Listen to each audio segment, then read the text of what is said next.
അസ്സലാമു അലൈക്കും വറഹ്മത്തുള്ളാഹി. ഈ മരിച്ച മഹാന്മാരുടെ ഹാദിറാത്ത്, അതിനെക്കുറിച്ചാണ് നമ്മൾ ഈ വീഡിയോയിൽ പറയുന്നത്. അപ്പോൾ വീഡിയോയിലേക്ക് എല്ലാവർക്കും സ്വാഗതം.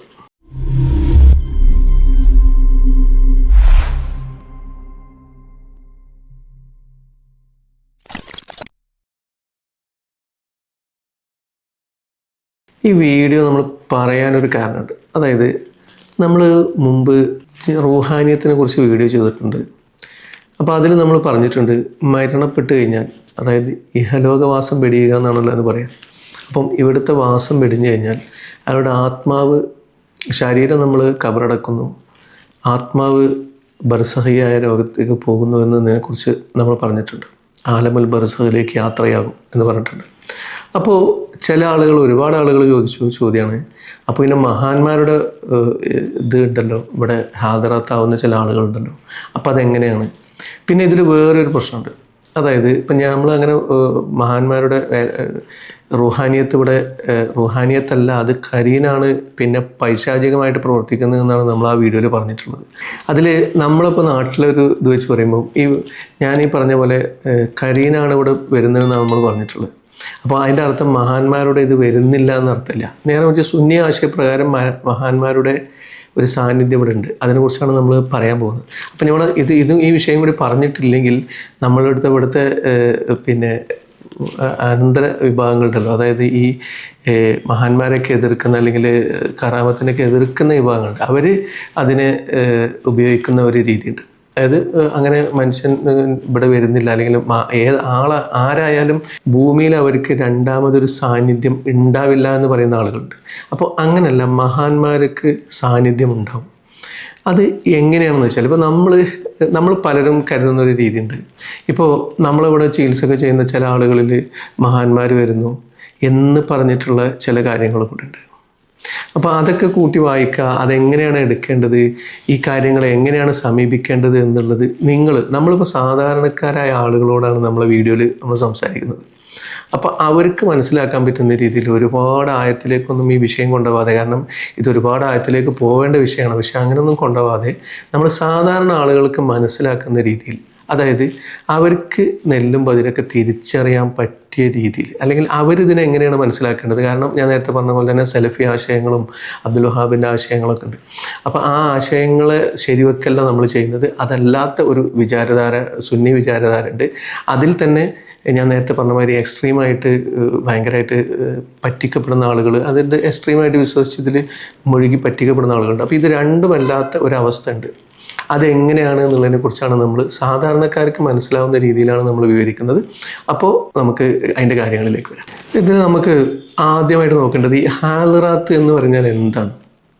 അപ്പോൾ നമുക്ക് ശരിക്ക് ഹാദിറാത്ത് എന്ന് പറഞ്ഞാൽ അവരുടെ ശരീരം വന്നിട്ട് നമ്മളിൽ പ്രവേശിക്കുന്ന ഒരു അവസരമൊന്നുമല്ല, അല്ലെങ്കിൽ അവരുടെ ആത്മീയ സാന്നിധ്യമാണ് നമുക്കുണ്ടാവുക. അല്ലാതെ അവർ വന്നിട്ട് നമ്മുടെ ശരീരത്തിലേക്ക് പ്രവേശിക്കുക, ആത്മീയ അനുഭവം എന്ന് നമുക്ക് വേണമെങ്കിൽ അതിനെ പറ്റി പറയാം. അതായത് അവരുടെ ആത്മാവ് ബർസഖിലാണെങ്കിലും അവർക്ക് അള്ളാഹുവിൻ്റെ പ്രത്യേകമായ, അതായത് വലിയകൾക്ക് പ്രത്യേകമായിട്ട് അള്ളാഹു കൊടുക്കുന്ന കഴിവ് കൊണ്ട് അവർക്ക് ഭൂമിയിലുള്ള ആളുകളുമായിട്ട് ബന്ധപ്പെടാൻ പറ്റും.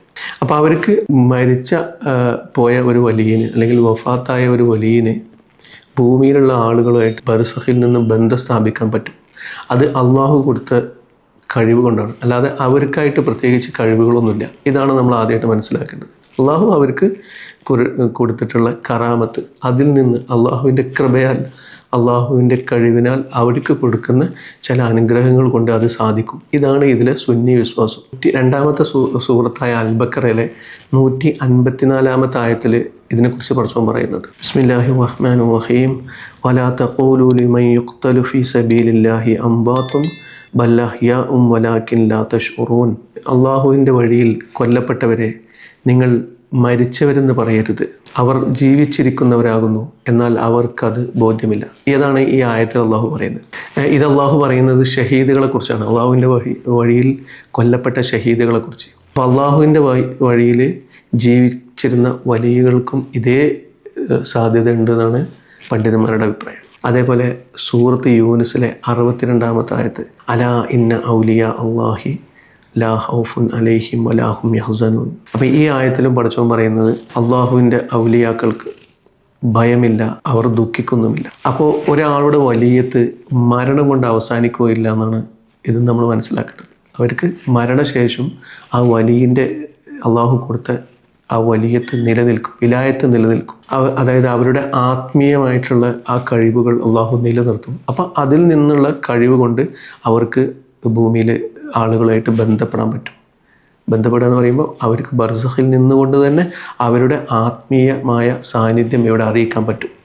ഇനി സൂറത്തുൽ മുഅ്മിനീനിലെ 99-100 ആയത്തൊക്കെ അള്ളാഹു ഈ മരണത്തിനും ഖിയാമത്തിനും ഇടയിൽ ഒരു ബോധ്യമുള്ള അവസ്ഥയുണ്ട് എന്നൊക്കെ വ്യക്തമാക്കുന്ന ആയത്തുകൾ വീണ്ടും ഖുർആനിലുണ്ട്. ഇനി അതേപോലെ തന്നെ ബദറിൽ നബി സല്ലല്ലാഹു അലൈഹി വസല്ലമ മരണപ്പെട്ട ആളുകളോട് സംസാരിച്ചതായിട്ട് പറയുന്ന ഹദീസുകളുണ്ട്. അപ്പോൾ അത് സഹാബത്ത് ചോദിക്കുന്നുണ്ട്, അവർ കേൾക്കുമെന്ന്. അപ്പോൾ അവർ കേൾക്കും, നിങ്ങൾ കേൾക്കുന്നതിലും കൂടുതൽ അവർ കേൾക്കുമെന്ന് പറയുന്ന ഒരു ഹദീസുണ്ട്. അതേപോലെ അത് സഹീഹ് ബുഖാരി മുസ്ലിമൊക്കെ റിപ്പോർട്ട് ചെയ്ത ഹദീസാണ്. അതേപോലെ ബൈഹഖി റളിയല്ലാഹു റിപ്പോർട്ട് ചെയ്ത ഒരു ഹദീസിൽ നബിമാർ അവരുടെ ഖബറുകളിൽ ജീവിക്കുന്നു, നിസ്കരിക്കുന്നു എന്നൊക്കെ പറഞ്ഞിട്ടുണ്ട്. അപ്പോൾ അത് നബിമാർക്കുള്ള അതേ അവസ്ഥ തന്നെ ഔലിയാക്കൾക്കും ഉണ്ടാവും, അല്ലെ അള്ളാഹുവിൻ്റെ മഹാന്മാർക്കും അള്ളാഹു കൊടുക്കും എന്നാണ് ഇതിലെ പണ്ഡിതന്മാരുടെ അഭിപ്രായം. ഇനി ഇതിൽ തന്നെ പണ്ഡിതന്മാർ പറഞ്ഞ കാര്യങ്ങളാണ്. ഇമാം ഗസ്സാലി റളിയല്ലാഹു അൻഹു മരണം ശരീരത്തിൻ്റെതാണ്, റൂഹിൻ്റെ പ്രവർത്തനം അവസാനിക്കുന്നില്ല.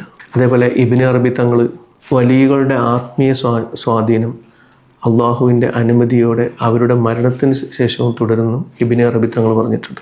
അതേപോലെ അബ്ദുൽ ഖാദർ ജീലാനി തങ്ങൾ വലിയകൾ മരണത്തിന് ശേഷവും അള്ളാഹുവിൻ്റെ അനുമതിയോടെ ബറക്കത്തിന് കാരണമായേക്കും ഇങ്ങനെയും പറഞ്ഞിട്ടുണ്ട്. അപ്പോൾ ഇതിൽ നമ്മളുടെ നിലപാട് എന്ന് പറഞ്ഞാൽ മരണപ്പെട്ട ഔലിയാക്കൾ അവർക്ക് ഭൂമിയിൽ ബർസഖിൽ നിന്നുകൊണ്ട് തന്നെ സ്വാധീനം ചെലുത്താൻ പറ്റും. അത് അള്ളാഹുവിൻ്റെ കഴിവോട് കൊടുത്തതാണ്. അള്ളാഹു അവർക്ക് കൊടുക്കുന്ന കഴിവെന്ന്, അത് അവരുടെ കഴിവല്ല, അള്ളാഹു അവർക്ക് കൊടുക്കുന്ന കഴിവ് കൊണ്ടാണ്. അപ്പം മരിച്ച ആളുകൾക്ക് അവരുടെ അല്ലെങ്കിൽ മരിച്ച വലിയകൾക്ക് അവരുടെ ആത്മീയ സാന്നിധ്യം ഇവിടെ അവരുദ്ദേശിക്കുന്ന രീതിയിൽ അള്ളാഹുവിൻ്റെ അനുമതിയോടുകൂടി അവർക്കിവിടെ നടത്താൻ പറ്റും. പക്ഷേ ഇനി നമ്മൾ ചിന്തിക്കേണ്ട ഒരു കാര്യം എന്താ വെച്ചാൽ, ഇപ്പോൾ നമുക്ക് പല അങ്ങനെ ആത്മീയമായിട്ടുള്ള കാര്യങ്ങൾ അവർക്ക് ഇവിടെ നടത്താൻ പറ്റും. പക്ഷേ ഇത് ചികിത്സ ചെയ്യുന്ന ആളുകളിൽ അല്ലെങ്കിൽ പല ആളുകൾ പറ്റിക്കുന്ന, ഇപ്പം എൻ്റെ അടുത്ത് മഹാന്മാരുടെ സ്വാധീനം ഉണ്ട് എന്ന് പറഞ്ഞ ആളുകളെ പറ്റിക്കുന്ന ആളുകളുണ്ട്. അപ്പോൾ നമ്മൾ ശ്രദ്ധിച്ചാൽ നമുക്ക് മനസ്സിലാക്കാൻ പറ്റും ഇങ്ങനെയുള്ള കാര്യങ്ങൾ ഉണ്ട്. അത് ഇപ്പോൾ ഖുർആൻ കൊണ്ടും നമ്മുടെ സുന്നി ധാരയിൽ അത് പണ്ഡിതന്മാരൊക്കെ ശരിവെച്ച് ഖുർആൻ അങ്ങനെയാണ് നമ്മൾ മനസ്സിലാക്കിയിട്ടുള്ളത്. അപ്പോൾ ഇത്തരം കാര്യങ്ങളും ഇവിടെ ഉണ്ടെങ്കിൽ അള്ളാഹു അവർക്ക് കൊടുത്ത കഴിവ് കൊണ്ട് മഹാന്മാർക്ക് ഇവിടെ വരാൻ പറ്റും. അപ്പോൾ അത് ദുരുപയോഗം ചെയ്യുന്ന, മിസ്യൂസ് ചെയ്യുന്ന, അല്ലെങ്കിൽ ആളുകളെ അത് പറഞ്ഞ് പറ്റിക്കുന്ന ആളുകളുണ്ട്. അങ്ങനെ നമ്മൾ പല ആളുകളും കാണലുണ്ട്. അപ്പോൾ നമ്മൾ മനസ്സിലാക്കേണ്ടത് വെച്ചാൽ ഇത് നിങ്ങളോട് പറയുന്ന ആൾ, അതായത് എൻ്റെ ശരീരത്തിൽ മഹാന്മാരുടെ ആത്മാവ് വന്നു അല്ലെങ്കിൽ മഹാന്മാരുടെ സാന്നിധ്യം ഉണ്ടായി എന്ന് പറയുന്ന ആളുകൾ എത്രക്കാരാണ് എന്ന് നിങ്ങൾ നോക്കിയാൽ മതി. അവരുടെ സ്വഭാവം, അവരുടെ ജീവിത രീതി, അവരുടെ എങ്ങനെയാണ് അവരുടെ സത്യസന്ധത, അവരുടെ ക്രെഡിബിലിറ്റി, ഇതൊക്കെ നിങ്ങൾ പരിശോധിച്ചാൽ നിങ്ങൾക്ക് മനസ്സിലാക്കും ഇവരുടെ അടുത്ത് അത് വരില്ല എന്നുള്ളത്. അപ്പം അല്ലാതെ ഇങ്ങനൊരു കാര്യമുണ്ട്, എല്ലാവരും അത് പറയുന്നു, ഈ പറയുന്നതൊക്കെ മഹാന്മാരാണ്, അങ്ങനെ വിശ്വസിക്കുന്ന ഒരു രീതി ഇതിലൊരിക്കലും നല്ലതല്ല. അപ്പോൾ നമ്മൾ ആരെയാണോ പിൻപറ്റുന്നത് അയാൾ എത്തരക്കാരനാണ് എന്ന് മനസ്സിലാക്കിയിട്ടാണ് നമ്മൾ പിൻപറ്റേണ്ടത്. ഇതാണ് ഇപ്പോൾ നമ്മൾ ഇതിൽ പറഞ്ഞു വരുന്ന കാര്യങ്ങളും കൂടി അതാണ്. അപ്പോൾ നമ്മൾ മഹാന്മാരായ ആളുകൾക്ക് ഇവിടെ സ്വാധീനം ചെലുത്താൻ പറ്റും. അള്ളാഹുവിൻ്റെ അനുമതിയോടുകൂടി അവർക്ക് കാര്യങ്ങളെ ചെയ്യാൻ പറ്റും, അല്ലെങ്കിൽ കാര്യങ്ങളിൽ സാന്നിധ്യം അറിയിക്കാൻ പറ്റും. പക്ഷേ അതവർക്ക് അള്ളാഹു കൊടുത്ത കഴിവ് കൊണ്ട് മാത്രമാണ്. കാര്യങ്ങൾ അപ്പോഴും ചെയ്യുന്നതും നടത്തുന്നതും ഒക്കെ റബ്ബാണ്, റബ്ബിൻ്റെ അള്ളാഹു കൊണ്ടാണ്. അപ്പോൾ അത് മിസ്യൂസ് ചെയ്യുന്ന ആളുകൾ എങ്ങനത്തെവരായിരിക്കും അല്ലേ എന്നുള്ളത് നിങ്ങൾ തീരുമാനിക്കുക. അപ്പോൾ നമ്മളോട് ചില ആളുകൾ ചോദിക്കാറുണ്ട്, അപ്പോൾ ഇന്നാൾക്ക് അവിടെ മഹാന്മാർ വന്നല്ലോ, അത് സത്യമല്ലേ? അല്ലെങ്കിൽ ഇവിടുന്ന് ഏർവാടി പോയ ഒരാൾക്ക് നിസ്കാരം പോലും കറക്റ്റായിട്ട് നിർവഹിക്കാത്ത, അല്ലെങ്കിൽ നമ്മൾ തന്നെ സ്വയം ഒന്ന് ചിന്തിച്ചാൽ മതി. ഇപ്പം ഞാൻ എങ്ങനെയാണ് ജീവിക്കുന്നത്, എനിക്ക് ഒരു മഹാൻ്റെ ദർശനം ഉണ്ടാവാൻ അല്ലെങ്കിൽ അനുഭവം ഉണ്ടാവാൻ സാധ്യത ഉണ്ടോ എന്ന് ഞാൻ ചിന്തിക്കുന്നിടത്താണ് ഇത് നമ്മൾ മനസ്സിലാക്കേണ്ടത്. അപ്പോൾ നമ്മളെ ഒരു ഏർവാടി പോയി വന്ന ഒരാൾക്ക് പിറ്റേന്ന് മുതൽ എനിക്ക് മഹാന്മാരുടെ ദർശനം ഉണ്ടായി എന്ന് പറഞ്ഞ് ആളുകൾ പറ്റിക്കുന്ന ആളുകളുണ്ട്. അപ്പോൾ ഇതൊക്കെ നിങ്ങൾ മനസ്സിലാക്കിയാൽ മതി. ഇങ്ങനത്തെ കാര്യങ്ങളുണ്ട്, പക്ഷേ അത് ഉപയോഗിച്ച് നമ്മളെ പറ്റിക്കപ്പെടുന്ന അവസ്ഥയും കൂടി ഉണ്ട്. അപ്പോൾ അതിൽ നിന്നും കാര്യങ്ങൾ മനസ്സിലാക്കിയെടുത്തിട്ട് നിങ്ങളാണ് പ്രവർത്തിക്കേണ്ടത്. നമുക്കൊരു മഹാൻ്റെ സ്വാധീനം ഉണ്ടാവുന്നു എന്നുള്ളതൊക്കെ നല്ല തന്നെ. പക്ഷേ അപ്പോൾ നമ്മൾ അതിനനുസരിച്ച് ജീവിക്കേണ്ട ഒരാളാണ്, അല്ലെങ്കിൽ അങ്ങനെയൊക്കെ ജീവിച്ച് അങ്ങനത്തെ ഒരു കാര്യങ്ങൾ ഉണ്ടെങ്കിൽ മാത്രമേ അയാൾക്ക് ആ സ്വാധീനം അനുഭവിക്കാൻ പറ്റുള്ളൂ എന്ന് നമ്മൾ മനസ്സിലാക്കിയാണ് കാര്യങ്ങൾ മുന്നോട്ട് കൊണ്ടുപോകുന്നത്. അപ്പോൾ നമ്മളീ പറഞ്ഞതിൽ നിന്നും കാര്യങ്ങളൊക്കെ എല്ലാവർക്കും മനസ്സിലായെന്ന് ഞാൻ കരുതുന്നു. അപ്പോൾ ഇത് നമ്മൾ ഇങ്ങനെ ഒരു കോംപ്ലിക്കേറ്റഡ് വിഷയമാണ്. ഇതിപ്പോൾ ഒരു അങ്ങനെ ചെറിയൊരു വീഡിയോയിൽ ചർച്ച ചെയ്യേണ്ട ഒരു വിഷയമല്ല ശരിക്കും. ഒരുപാട് കാര്യങ്ങൾ ഇതിൻ്റെ കൂടെ വരുന്നുണ്ട്. അപ്പോൾ നമ്മൾ എങ്ങനെ ഒരു ഹാദിറാത്തിനെ സമീപിക്കണം എന്നുള്ളത് നിങ്ങൾക്ക് മനസ്സിലാക്കാൻ വേണ്ടിയിട്ട് മാത്രമാണ് നമ്മൾ ഈ വീഡിയോയിൽ ഇത് പറഞ്ഞിട്ടുള്ളത്. അപ്പോൾ ഇൻഷാ അല്ലാഹ് അറിവുകൾ നേടാനും അറിവുകൾ മനസ്സിലാക്കാനും നല്ല രീതിയിൽ ജീവിക്കാനും അള്ളാഹു നമുക്ക് തൗഫീക്ക് നൽകട്ടെ. തെറ്റുകൾ സംഭവിച്ചു പോയിട്ടുണ്ടെങ്കിൽ അത് അള്ളാഹു പുറത്തു തരട്ടെ. അതേപോലെ തന്നെ തെറ്റുകളിൽ നിന്നും പാഠം ഉൾക്കൊണ്ടിട്ട് മുന്നോട്ട് പോകാനുള്ള കഴിവും അതിനുള്ള വിവേകവും അള്ളാഹു നമുക്ക് നൽകട്ടെ. അതേപോലെ ബുദ്ധിമുട്ടുകളും ഇപ്പം നോമ്പിനായിരിക്കും നിങ്ങൾ ഈ വീഡിയോ കാണാം. അപ്പോൾ എല്ലാവരും എനിക്കും എൻ്റെ കുടുംബത്തിനും വേണ്ടിയിട്ട് ദുആ ചെയ്യുക. ഇൻഷാ അല്ലാഹ് ഞാനും എല്ലാവർക്കും വേണ്ടിയിട്ട് ദുആ ചെയ്യും. അപ്പോൾ നല്ല ഇസ്സത്തോടും ആരോഗ്യത്തോടും ആത്മീയ ചിന്തകളും കൊണ്ടും ജീവിക്കാനും നോമ്പിന് ഇബാദത്തൊക്കെ ചെയ്യാനും അത് അള്ളാഹു സ്വീകരിക്കാനുമുള്ള തൗഫീക്ക് നൽകട്ടെ. ആമീൻ. നിങ്ങൾക്ക് ഇതേപോലെ മഹാന്മാരുടെ സാന്നിധ്യം ഉണ്ടായി എന്ന് പറയുന്ന സംഭവങ്ങളോ അല്ലെങ്കിൽ അങ്ങനെയുള്ള അനുഭവങ്ങളൊക്കെ ഉണ്ടെങ്കിൽ നിങ്ങൾ കമൻറ്റിലൂടെ ഒന്ന് അറിയിക്കുക. നമുക്ക് ഇൻഷാ അല്ലാഹ് അതിനെക്കുറിച്ച് കൂടുതൽ പഠിക്കുകയൊക്കെ ചെയ്യാമല്ലോ. അപ്പോൾ വീഡിയോ ഇഷ്ടപ്പെട്ടവർ ലൈക്ക് ചെയ്യുക, ഷെയർ ചെയ്യുക, സബ്സ്ക്രൈബ് ചെയ്യുന്ന കാര്യം പരിഗണിക്കുക. അതേപോലെ തന്നെ പറ്റുമെങ്കിൽ ഒന്ന് ഹൈപ്പ് ചെയ്യാനും ശ്രമിക്കുക.